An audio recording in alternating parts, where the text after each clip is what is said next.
So I'm Karen Luttrell of Karen Luttrell Communications. I help charities raise more money, find more volunteers, and fill their programs using strategic communications and inspiring writing.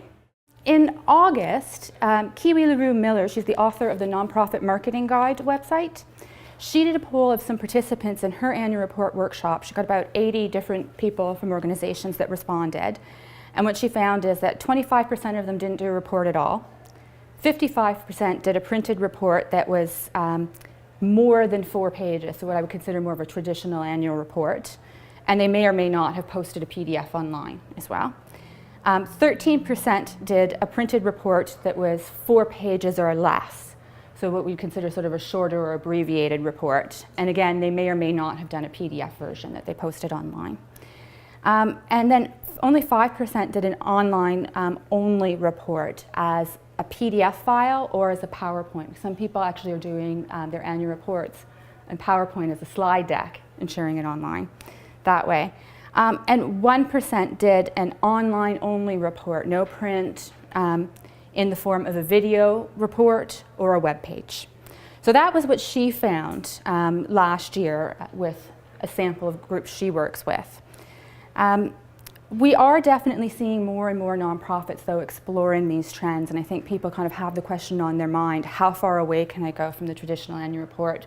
What can I do to save money but still make sure I'm doing good donor stewardship and I'm retaining donors and creating a tool even that in some cases can help attract new donors? And so people are still doing traditional reports, and with good reason. There's a very well-known fundraiser, Tom Ahern, and he told a story about the Rhode Island Foundation.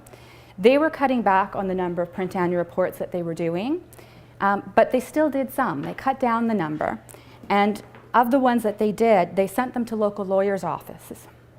So there was an elderly gentleman who was at his lawyer's office waiting to meet about doing his will, and he sees the Rhode Island Foundation annual report on the desk and starts reading it and likes what it says.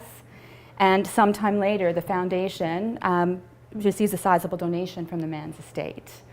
So it was just a case of having sort of the right tool in the right place at the right time, and that was not something where one of these other formats we're going to talk about would have had the same effect. So this is, I think, one of the reasons why people are looking at ways to do reports through multiple channels. It may not be an either or, but it may be a matter of, do I really need to print and mail 5,000 annual reports?